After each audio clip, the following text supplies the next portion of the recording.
My logo. We are streaming live on YouTube. Awesome. I'm so excited to be here today to share with you these wonderful ladies who have taken part in this book called LeadHERship, Inspiring Women Leading with Purpose. These stories have been absolutely incredible. I've loved hearing, reading them and getting to know you all a little bit better. We're going to have an opportunity for the ladies to introduce themselves, to talk about their chapter. Like, why did they decide to participate in this book? What is it about it that made them decide to do that? And then also you'll get a chance to purchase the book by going to actiontakerspublishing.com/books. Right, Sally?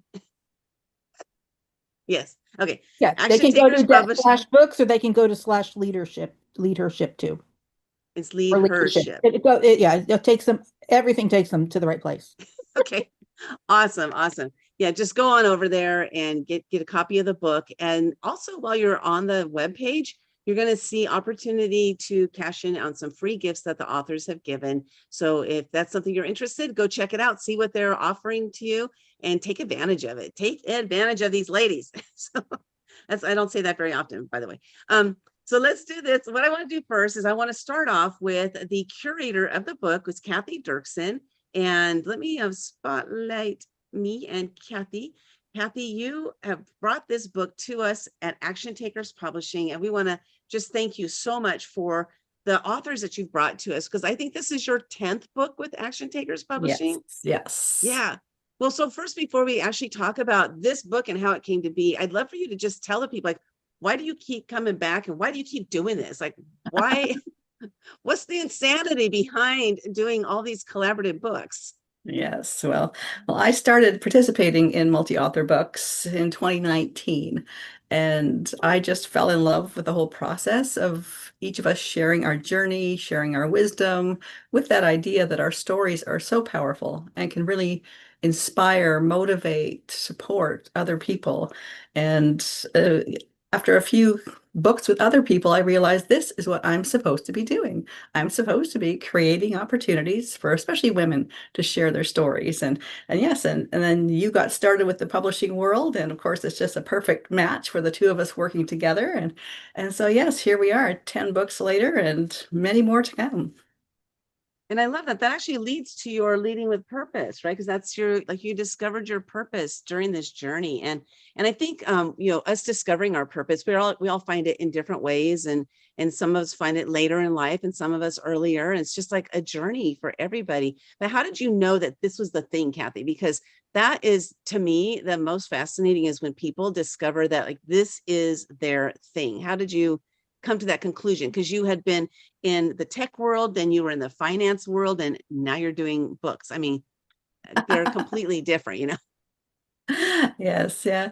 Well, I would say over the last, especially the last decade, I have definitely learned to really listen to my intuition and listen to, what my body's telling me about decisions. And that's the only way I can explain it. Because yes, it's completely different than anything else I've ever done. But there was just this really gut feeling that this is it. This is what I need to be doing. And so really over those last few years, it's been over 200 women that I have, brought into the publishing world and given them opportunities to share their story. And I think really that is the core of everything I love to do, is really bringing women together, giving them opportunities to find their voice, to amplify what they're doing. And really, I believe that midlife women will change the world. And this is my way of helping. Awesome. I love that. I love how you came to that conclusion. Listening to our body is something that, not everybody does, or like me, I didn't start doing it till much later in life. So I totally hear you with that. Well, congratulations today, launching your 10th book with Action Takers Publishing, LeadHERship, Inspiring Women Leading with Purpose. You can get your copy of the book and free gifts from the authors by going to actiontakerspublishing.com/books. So head on over there and see what we got to offer you. So Kathy, thanks for bringing this to us. I'm going to bring up then the inspiration for this book, Linda Fisk of LeadHERship Global. So Linda, welcome to the stage. Good to see you today. And first of all, congratulations on the work you're doing, in inspiring and motivating women and getting them out there. providing spotlights for them to share their message, to just get them into the world. So why don't you just, quickly introduce yourself and tell us a little bit about LeadHERship Global and how people can check it out and join the program. Absolutely. Thank you so much, Linda and Sally, for this opportunity to be live streaming with all of you and tell you a little bit about our upcoming book. So I have the privilege and honor of serving as the chairwoman of LeadHERship Global. LeadHERship Global is a community of extraordinary women in leadership positions all over the world. These are women that are trailblazers, change makers. They are inspirational. They are motivational. In some cases, these are CEOs and presidents of well-known organizations like Tesla, like Jamba Juice, Soul Cycle, etc. And in some cases, these are women that, like Kathy, have literally created their own journey, their own entrepreneurial journey. They're creating their own empires, their own vision and mission. They're living their purpose through the creation of their business. And that's so inspiring. The reason why I'm especially excited about this particular book is it highlights so many of our members in LeadHERship Global that have moved from tragedy into triumph, from pain into purpose, from a place of disillusionment to a place of real enlightenment. And I think those are the stories that give hope and strength and resilience to everyone else who has the opportunity to read them. So I'm excited because so many of our members are incredible members of their respective communities or all around the world that create change, that create real impact. And I am so excited to be able to tell their stories, like Gail Stevens, like Hillary Sobel, like Jill Taralalo. It's amazing to see the kind of stories that these women have to offer and the way that they've been able to impact their communities, their networks, their families, and their businesses. It's been a great collective of women, and I could see them just beaming with pride, like what they're doing with their businesses and with you at LeadHERship Global. So what we're going to do, Linda, I want to start with you on your chapter in the book. Again, you can get this book by going to actiontakerspublishing.com/books or actiontakerspublishing.com/leadership, and that will take you right to it.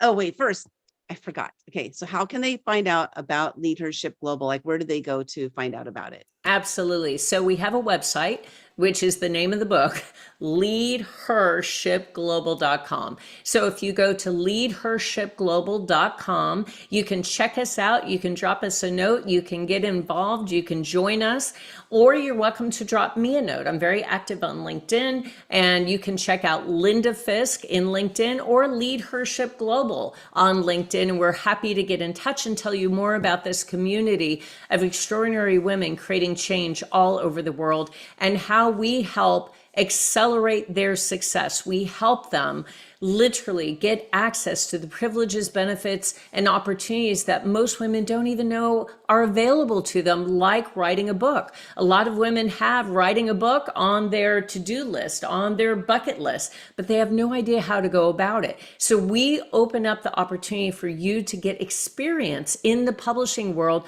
by simply starting by writing a chapter, right? So we have done several books with Action Takers Publishing to help women understand the publishing process, simply write a chapter, be a part of a collective, be part of a community, and learn what it is to be a best-selling author. So if they decide they want to write their own book, they know how to go about it, which I think is such a privilege. But that's really the kind of opportunity that we provide in LeadHERship Global. Is we provide speaker stages, we provide opportunities to be a part of books, publishing opportunities, podcasts, TV interviews, all kinds of ways of raising your visibility and extending your thought leadership, amplifying your unique profile, but also learning and growing along the way so that you can accelerate however you define success, whatever definition of success you have. We help you get there stronger and faster. Awesome. I love it. That's so amazing. Now, in your chapter in the book is Grit for the Fight, grace for the journey. And when I read your chapter, I just like, whoa, what a journey this lady has been through. Some things that I hadn't heard before. I've spoken Yeah. with you several times. And I think that this chapter, like, you really lay it out. And so I'm going to disappear, and I would love for you to tell us a little bit about your chapter without giving it away. Yeah. Well, I will tell you that a lot of my chapter is about a diagnosis that I received about 10 years ago as a type 1 diabetic. And I will tell you that that completely changed my life. It changed the activities I was involved in, the sports I was involved in, the leadership roles I was involved in. It changed everything. Overnight, my life became completely redrawn. But I still had a mission, a vision, a purpose that I felt convicted to be able to execute in my lifetime. I still had a sense of what I felt like my purpose was in life. And so my challenge in front of me was to redesign my life in such a way that allowed me to live my purpose, to fulfill my vision and my mission in my life with the constraints of a type 1 diabetes diagnosis. And because of my passion to achieve a long-term objective, to create a life that I envisioned for myself, despite a diagnosis of diabetes, I was absolute in my perseverance of effort, even when that effort led to incredibly painful, embarrassing, or humbling experiences. I had the kind of mental toughness that's often described as grit. Grit is the ability to create a fulfilling, rewarding, and happy life, regardless of the circumstances you find yourself in.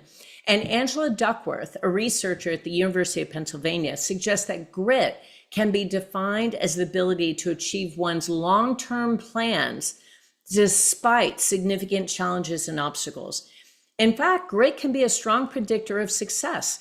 Angela defines grit as the combination of resilience and self-control in the pursuit of goals that may take months, years, or even decades. So the three component parts of grit are mental toughness, which we all need, perseverance, which means that we may have the talent, the ability, and expertise to achieve greatness, but without the determination, without the resilience and perseverance, success will be elusive. And the third characteristic of grit is character, because it's important to develop your own set of values that you'll use during your journey to achieve your goals.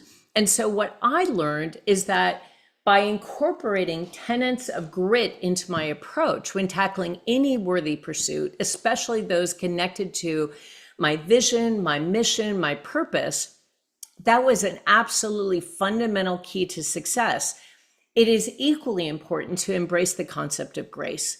And so in this concept of grace, in this definition, I'm referring to your ability to push through challenges, leaving room for failure.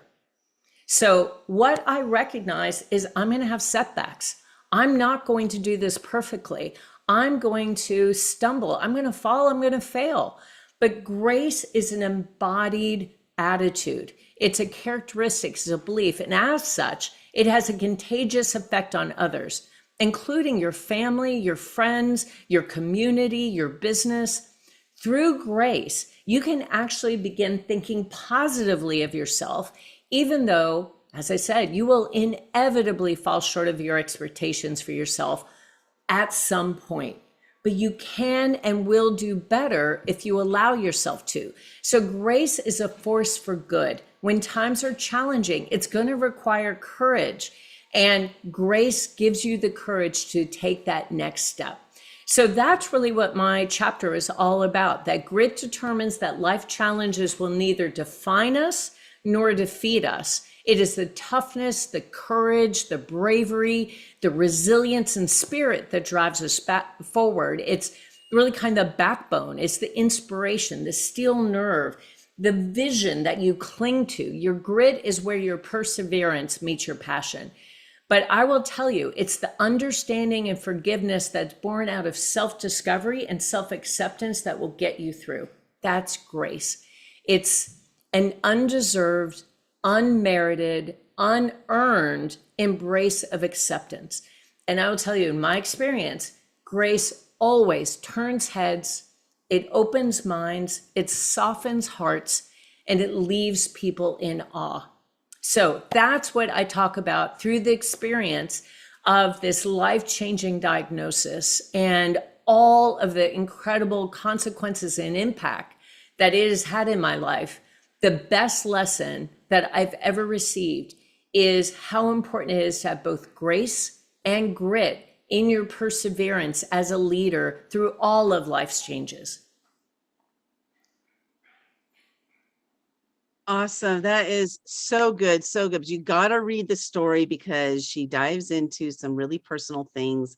And you Yes. got to get the book at actiontakerspublishing.com/leadership. And that will take you right over to that book. You got to get these stories. So fantastic. Thanks, Linda, so much for being here and being part of this and bringing these beautiful stories to us as well.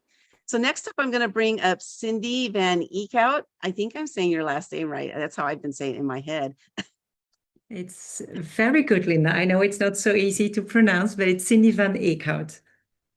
So Cindy, I'm going to spotlight you, and I would love for you to share, before you talk about your chapter, there's a nonprofit that is tied to this book that's receiving 100% of the proceeds from the sales of the book. So go purchase copies for your friends, for your family, for people that you think need to read these stories and help them, because it's going to benefit a nonprofit. Cindy's going to talk a little bit about the nonprofit, and then also you're going to talk about your chapter, which is titled Creating a Life That Feels as Good as It Looks. Boy, that's a great title. So I'm going to spotlight you, and I'm also going to show on the screen, I'm going to share, actually, before I spotlight you, hold on a second. I'm going to share the screen to show the nonprofit page so people can see that while you're talking about it. So Cindy, why don't you go ahead and talk about the nonprofit and tell us a little bit about it? Yes, so thank you, Linda, for introducing me. And I'm more than happy to start with this beautiful nonprofit, Illimwe Girls organization. And as you said already, all the nonprofit are going to go to this organization. And they empower these young girls through education and entrepreneurial skills in Kenya. And as you can see, it's all about sewing. And in life, and this is what it's so beautiful, if you just give money to somebody, it starts and it stops immediately. But this is not about giving money. It's about letting them learn something, that they become independent, that they learn a skill, and that they will be able to have a future of their own. So what I like also is that yeah, I see you're showing lots of figures here. I'm not really watching what you're showing, but it really makes a difference. So what I like is the link of the book, leading, inspiring women leading with purpose, and then having this purpose and having all the money going to this organization where women will use it also to make their own purpose. So it's like a circle that is a project that is full circle. And I really like the fact that we all, the 22 co-authors, are so happy to donate everything to this nonprofit organization. And Cindy, before you go on, I was looking at the website the other day, and this just appalled me when I saw these numbers. Like you mentioned the numbers, just like 25% of genital mutilation happening in young girls. I mean, these numbers are just incredible, and we got to change those. And that's what this program is all about, is flipping those numbers and flipping them on their head so that those numbers will decrease. So I want to thank the ladies here who decided to make this their nonprofit of choice, and going to do some really good work with this nonprofit. So Cindy, I'm going to spotlight you. Go ahead and talk about your chapter. Again, the title of it is Creating a Life That Feels as Good as It Looks. And I'm going to put you on the spotlight. It's all yours. Okay. Thank you so much, Linda. I'm going to start by introducing myself. So my name is Cindy van Eekhout. I'm the founder and CEO of Allegria Coaching. I'm a speaker, a TV host, a podcast host, an author, and the creator of the Joy of Life method. And as a transformation mentor, I empower high-achieving women to turn professional success into true wealth, to create a life that feels as good as it looks. And this is the link immediately with my chapter. And the chapter, it's all about my personal story, about my journey going from the corporate world and the corporate leadership all the way to building 4 purpose-driven companies and businesses alongside my husband. And within the chapter, I explain, first of all, how we literally stopped in the corporate world. We gave back the keys of the car, and we didn't have a car by ourselves, but we stepped into a car that we got, and we drove all the way to the south of France to start our own dream. It was our dream and purpose to start a B&B in the south of France. It wasn't, for us, it was like a decision that was taken by the heart. It was so strong, and we really wanted to do it. Even though a lot of people were telling, what are you doing? Why are you stopping your beautiful career in the corporate world? But anyway, like most of the co-authors of this book, I followed my heart to realize my dream, but it not only started with this one company. So from one company came another one, and a third one, and a fourth one. And this is a story that you first read into the book. But of course, if you're an entrepreneur, like most of us are here, starting a business is great. There are a lot of positive things, but there are also quite some challenges. So I talk about the challenges that we had and also what I learned. And this is my part, that all the learnings, all the lessons, all the things that were so important for me during this more than 20 years of entrepreneurship is what I put into my mentorship. And I have my program that is a true wealth experience program where I help people create a life that feels as good as it looks, because I meet a lot of women, whatever, if they're working in the corporate world or as an entrepreneur, sometimes they are really successful, but from the inside they feel empty and they just feel like not fulfilled anymore. And this is where the purpose come back that we all talk about in this book. And when we talk about purpose, we talk about resilience, about courage. And for me, some of the important lessons, I note them also in the book. It's alignment over achievement, so feeling aligned. It's ownership over overwhelm. So do take ownership about your time, about your energy, about so many things. A big lesson for me was progress over perfection, because we are sometimes so in this world of wanting to do things perfect, and then you don't take action. So learning this imperfect action is always better than perfect inaction. And most importantly is you don't have to do it alone. So this is one of the more important things in the lessons I've learned in more than 20 years of entrepreneurship. And I just want to end by saying it are not only challenges, there were a lot of wins as well, and a lot of positive things. And for me, I want to say and inspire everybody to say, you always have to dream boldly, trust also your path, take action, one brave step at a time, and surround yourself with people who elevate you. And this is exactly what this group of 22 authors are doing. We are inspiring and elevate each other. And I do believe that we can create everything we want in our lives. So this is my chapter about creating a life that feels as good as it looks. Fantastic. I love it. The progress over perfection. I mean, such an important piece. And, learning to delegate is something that, oh boy, that was that hard for me to do. But, I'm there now. I'm there now. It takes time. So the nonprofit is pronounced Elimu Girls? Elimu Girls. And Elimu means education in Swahili. Okay. And it's so if you want to check it out, it's ELIMUGIRLS.com. Go check it out, make donations over there, see what you can do to get involved to help those young ladies over there, because I think a lot of times that like we're not living in that world. So we don't know what it's like, and we're living in our own bubbles, and we don't really realize how hard some people have it. We take it for granted. I think, what we have here in the United States in the Western world. And so really, check it out and see how you can help over there. Also, we're talking to some of the authors in this book. Oh, yes, Cindy. Sorry, a small thing, because I'm so happy with these Elimu Girls, but I didn't really say that when we talk about education, when we talk about skills, this is all the skills of sewing. You saw it already on the images. It is a woman called Cindy as well, but it's not me who started. She's a fashion designer, and she had this idea about this skill of helping them sewing skills, because this makes these girls independent, and this is beautiful. And so I just wanted to highlight this, and it's not only about fashion, of course, it's about sewing and practical things for day-to-day life. So this is all about Elimu Girls. Thank you. Awesome. Thank you so much. And we're talking to some of the authors of this book, LeadHERship, Inspiring Women Leading with Purpose. You can get your copy of the book as well as some free gifts by going to actiontakerspublishing.com/leadership. Now I'm going to bring up our next author, Hillary Sobel. Hillary, the title of your chapter is What's It All About If Not For You Too?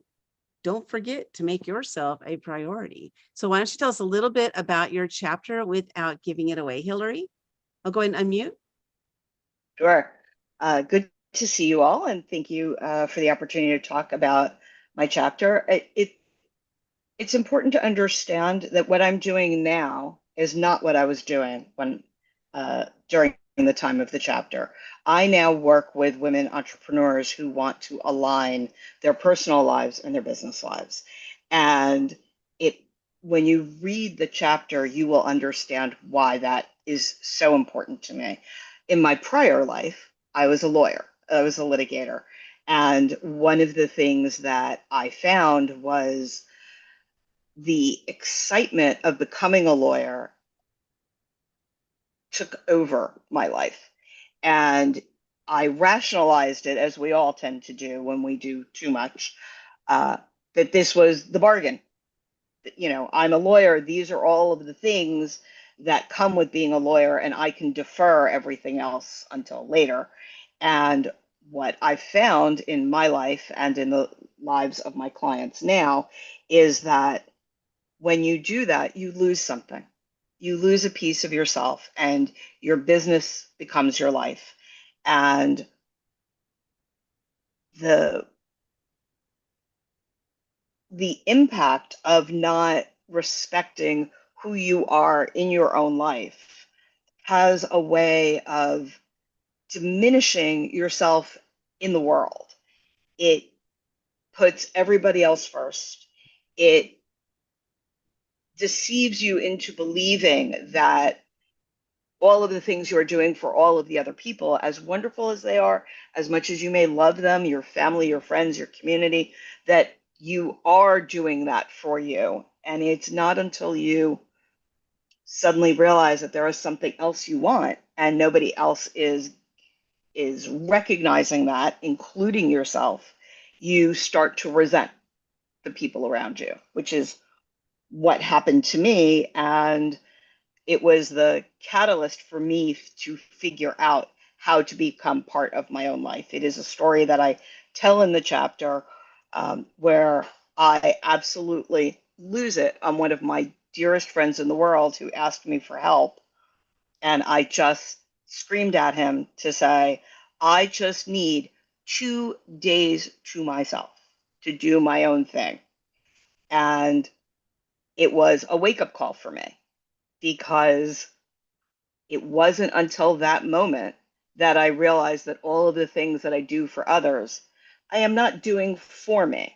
They may be a part of me, they may be what I enjoy doing, but I realized in that moment that I had become a spectator in my own life.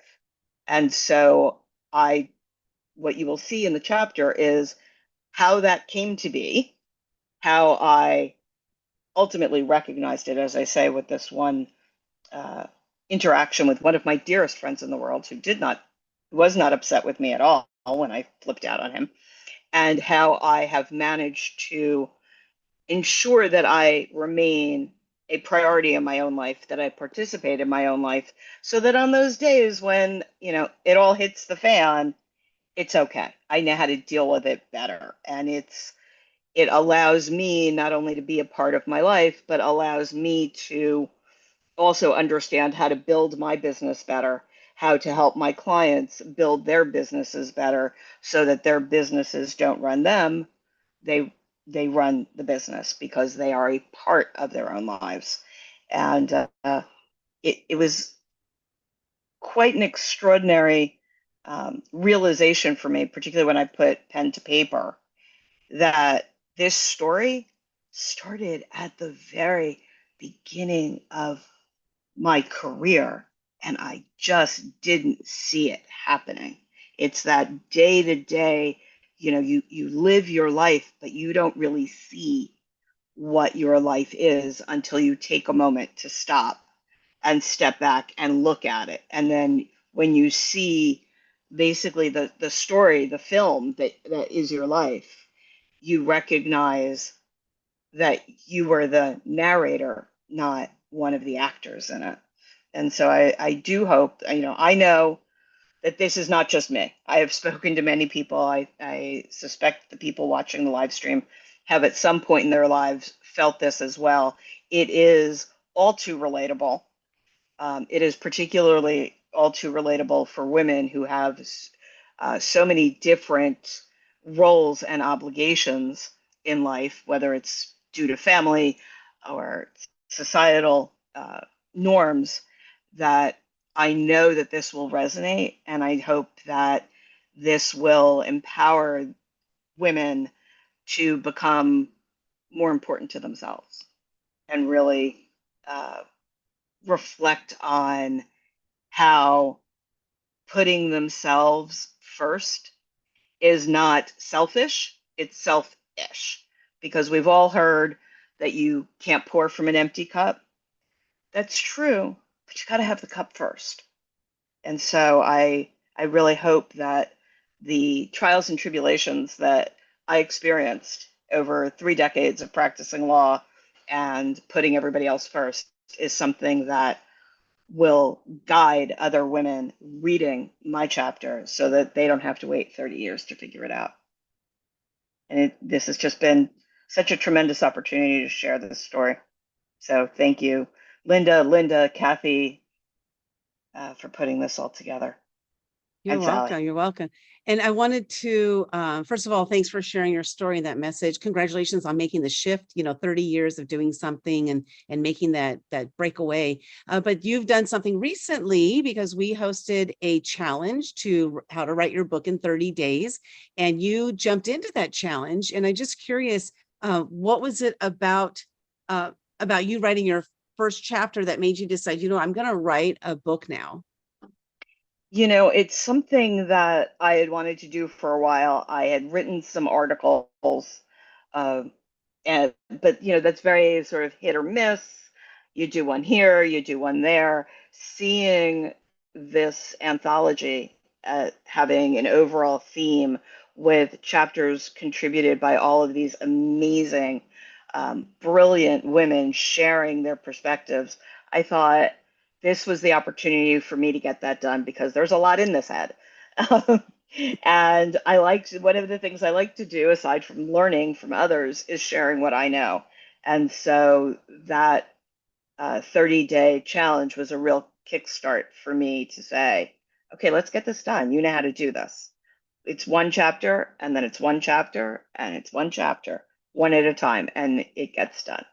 And I'm so grateful that you had that challenge. It was a wonderful way to start thinking about how to get this done.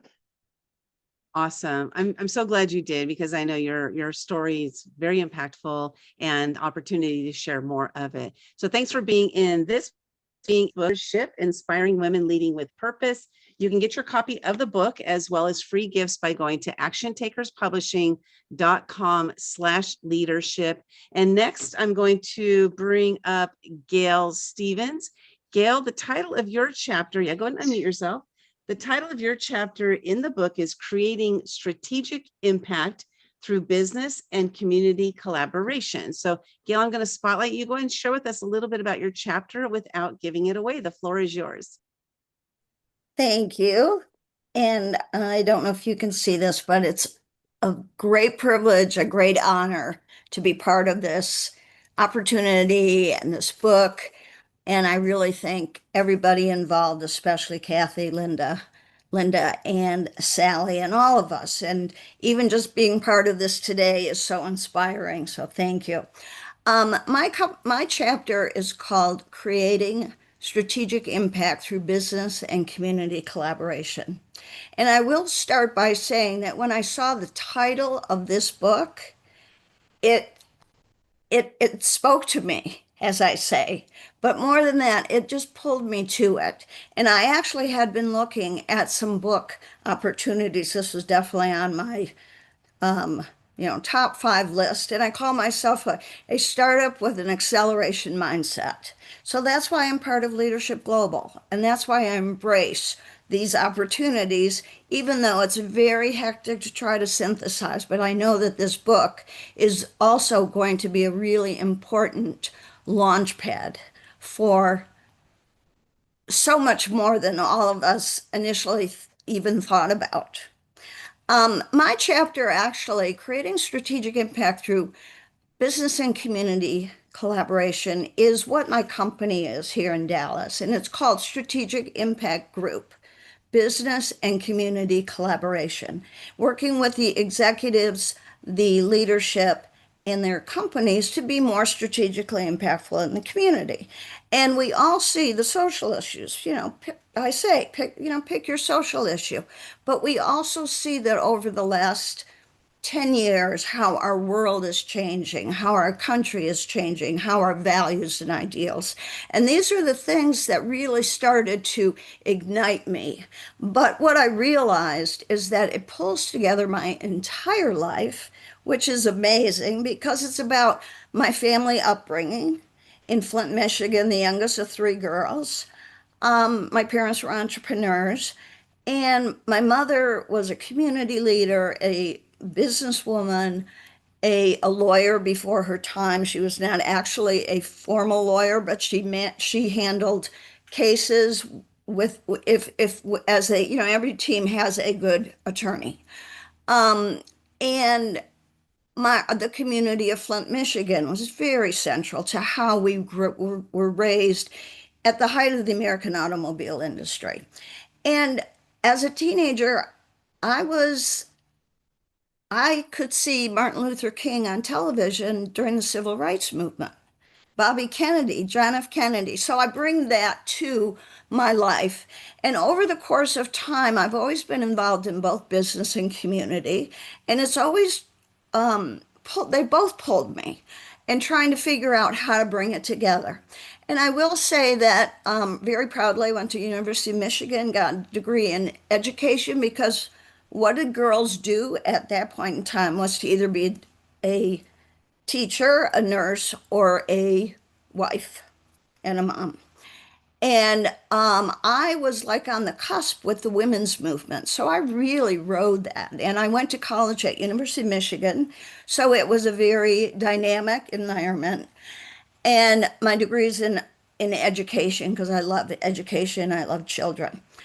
I then went on and got a master's of social work in community organization. So I'm bringing that to it more in terms of the formal training of community organization, group dynamics.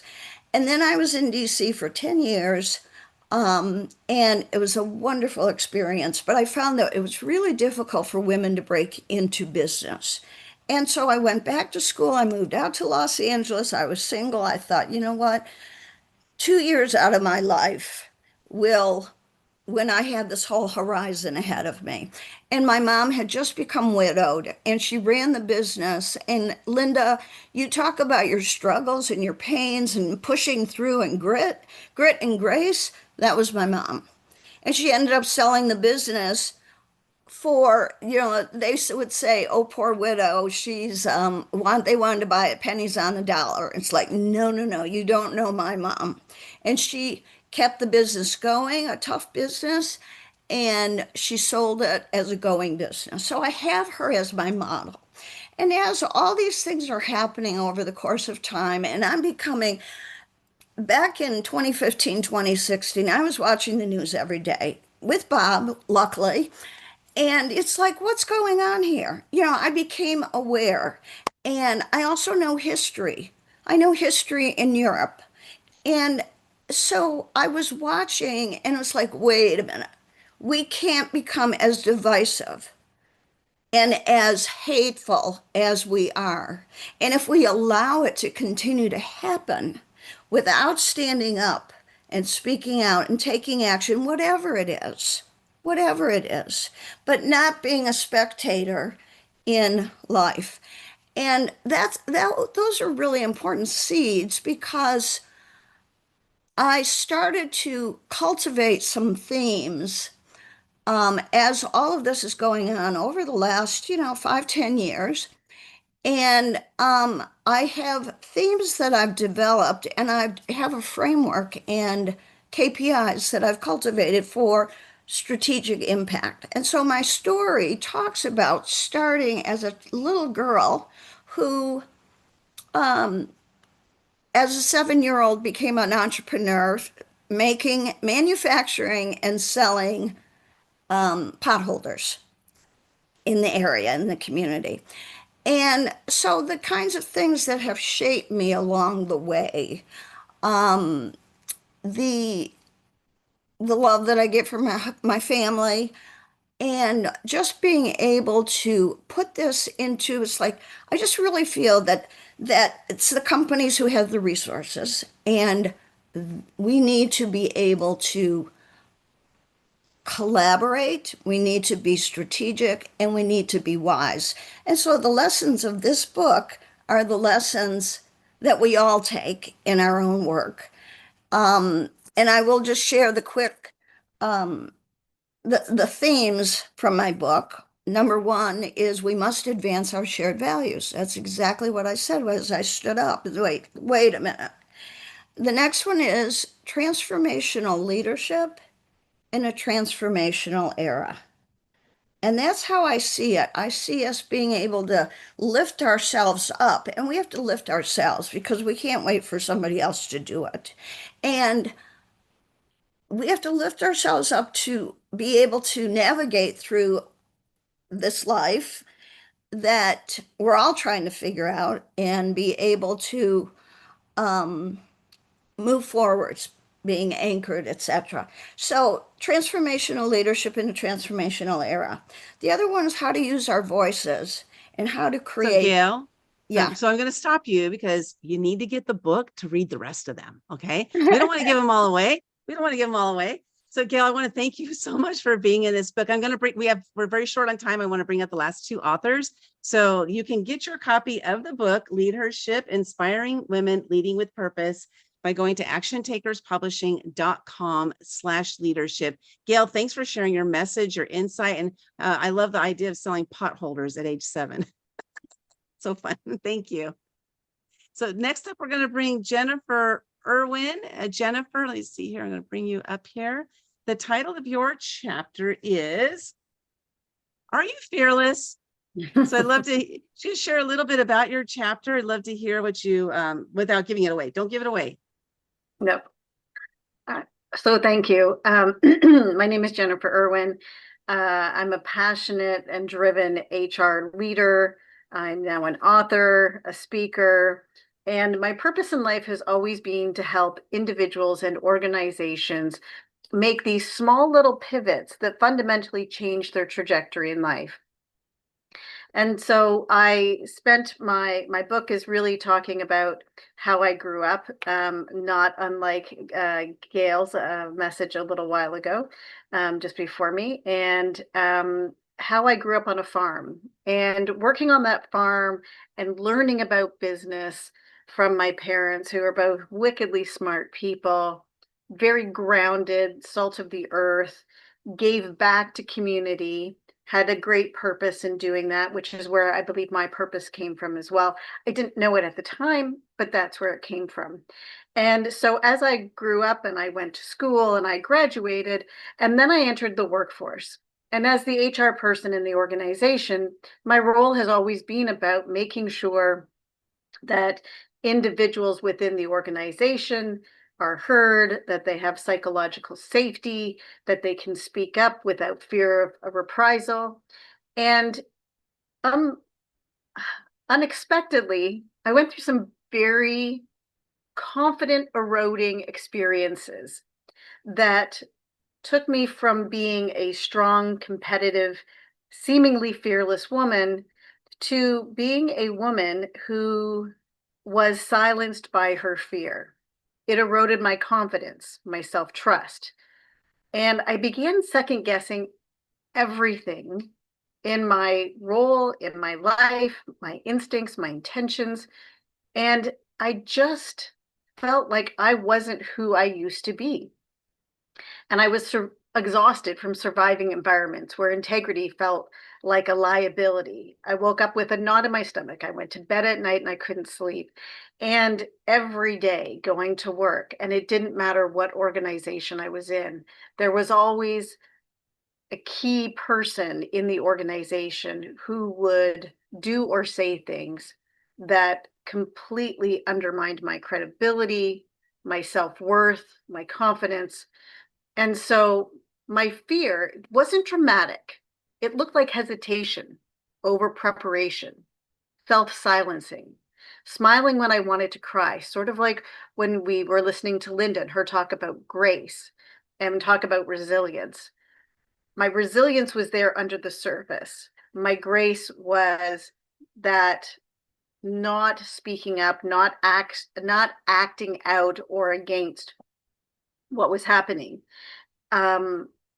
And it took me a long time, and I went through a lot of personal issues at the same time where I just didn't have the heartbeats and resilience at that time to be able to address it. So I stayed quiet. And it took a long time, but eventually I met a very wise, brilliant neuroscience coach, and his name was Carlos. And he taught me so many things about neuroscience. And it didn't erase what I was experiencing, but it certainly helped to understand it. And I think we all go through life where we have these situations where we're faced with something completely overwhelming.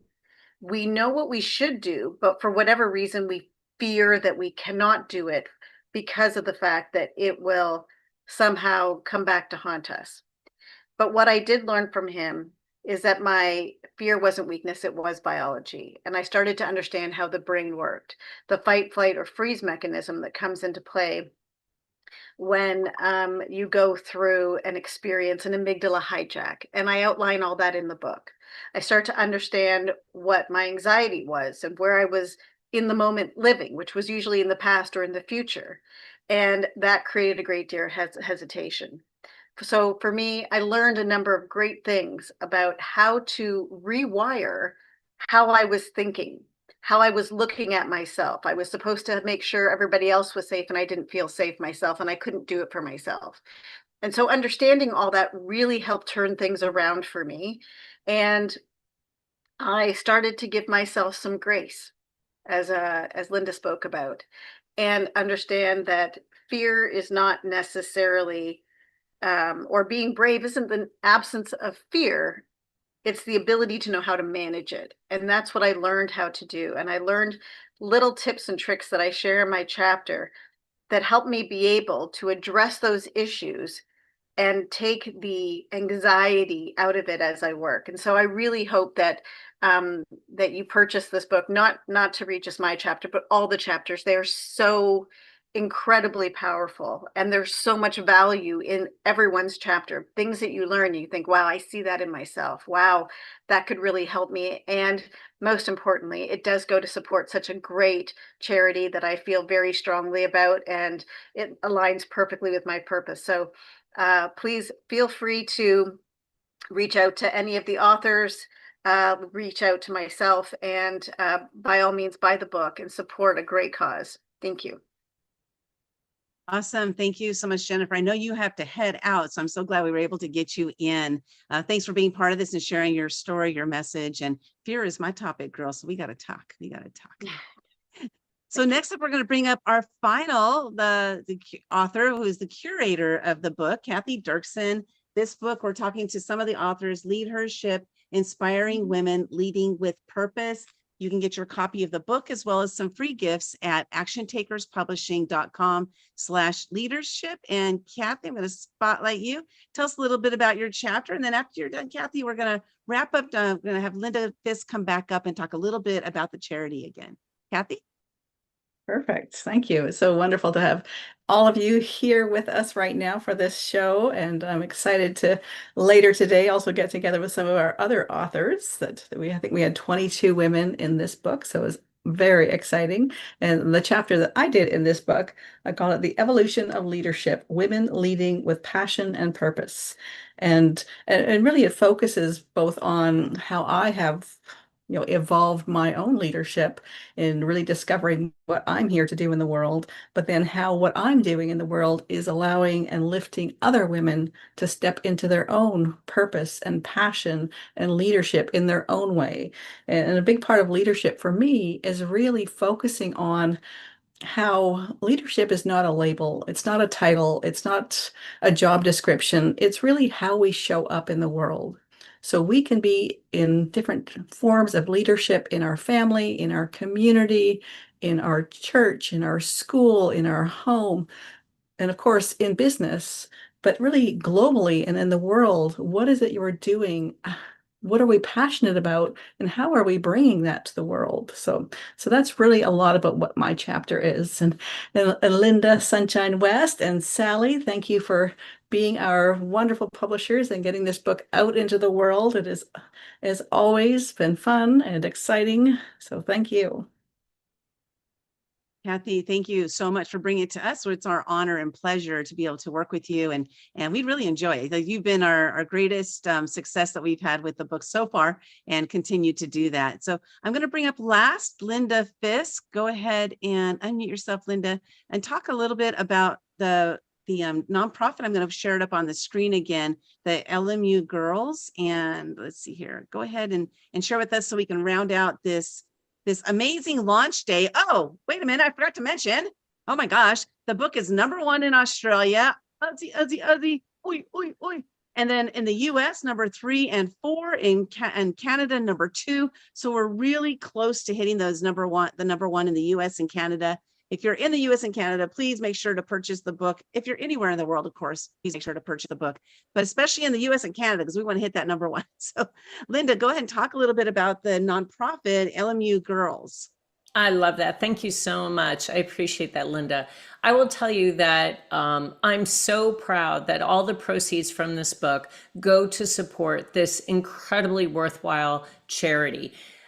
Many of us that live in more progressive areas of the world, like the United States and Canada, we can be blind to some of the real life changing initiatives that are so desperately needed all around the world. It's easy for us in first world countries to believe that things like slave trafficking, labor trafficking, female genital mutilation, child brides, those are a thing of the past. We don't see that, we don't hear about that, and so we think those issues have been eradicated in across the world.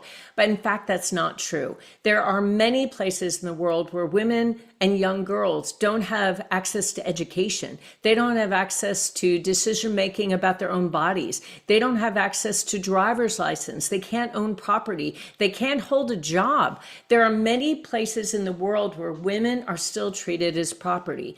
And we want to change that. Some of the cultural challenges in Kenya, Africa, which many of us have gone to visit. We've done safaris in Kenya. We've done all kinds of vacations and getaways to places like Kenya. And right under our noses are some of the most unbelievable atrocities against humankind imaginable. So get this, in Kenya, a place that many of us have gone on safaris to, 25% of girls will experience female genital mutilation. Why? To ensure girls are not promiscuous, to ensure that girls don't enjoy sex, that they are not promiscuous. Literally, it is allowed for young girls to have genital mutilation procedures done to cut out the clitoris. 25% of girls will experience female genital mutilation in Kenya. That's an incredible cultural challenge in that part of the world. 73% of girls will not attend school beyond the 8th grade because of poverty and intentional and unintentional biases against girls being educated. So there are very intentional and unintentional biases against allowing girls to get educated in places like Kenya. And 73% of girls will not attend school beyond the 8th grade in places like Kenya. That's incredible. We want to ensure that girls that have the will, that have the interest, that want to have the opportunity to be educated and to gain a trade, gain a skill, gain some sort of income producing opportunity that sustains them from that point forward. Also, get this, 33% of girls in Kenya will be married starting at the age 12. Age 12. I want all of you to think about daughters, nieces, cousins at 12 years old. Are they ready to enter marriage and to enter into the kind of sexual relationship that's expected in marriage at age 12? These young child brides often have no say in that. They are literally sold off to a man who is willing to marry them as property. It's a way of being able to pay for the cost of that young girl to the family of origin.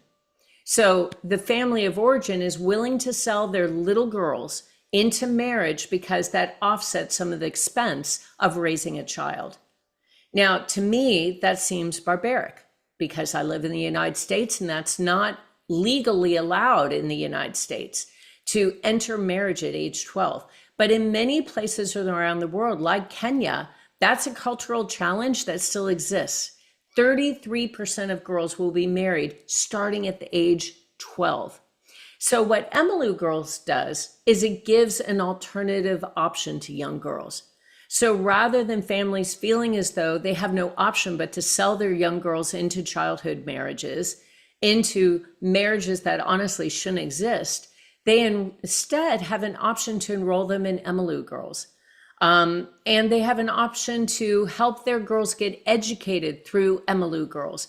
Emmylou Girls does not charge a dime for this opportunity to have an alternative pathway for young girls to have successful lives.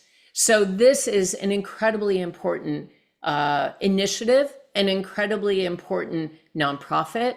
And I became aware of Emmylou Girls and became friends with the woman who began this initiative, Cindy Rodriguez, several years ago. And every book that we've been a part of, we've made sure that all the proceeds go to Emmylou Girls and to support Cindy Rodriguez. Awesome, Linda. Thank you so much for sharing all that. And it is tragic. And some people might think, why help people in other countries when we have people in our own country that also need help? Well, I get that kind of thinking, but also this is an opportunity to give them a leg up as well. There's a lot more assistance and help here that can be found in the United States and in Canada, the Western countries. And so this gives us an opportunity to be able to help these young girls in this foreign country who really need help, and help them to change their mindset, the way they think about things, the way they live their lives, which all ripples down to the next thing, which is one of Kathy's other books called Ripple Effective Impact. So it's all about that ripple effect and creating that. Everyone, thank you so much for being here. Truly appreciate you. I see that we did have people that are purchasing the book. I got some messages behind the scenes while we were live here. Thank you so much for that. And again, remember that the donation, 100% of it is going to the Emmylou Girls. And you can find them at ELIMUGIRLS.com. Again, we're talking about this book, LeadHERship, Inspiring Women, Leading with Purpose. Get your copy by going to actiontakerspublishing.com/leadership and get some free gifts from our authors while you're there. Thank you so much for being here and for sharing your message, your story. Really appreciate every single one of you and look forward to seeing you in one of our future books. And have a great day, everybody. Bye-bye now.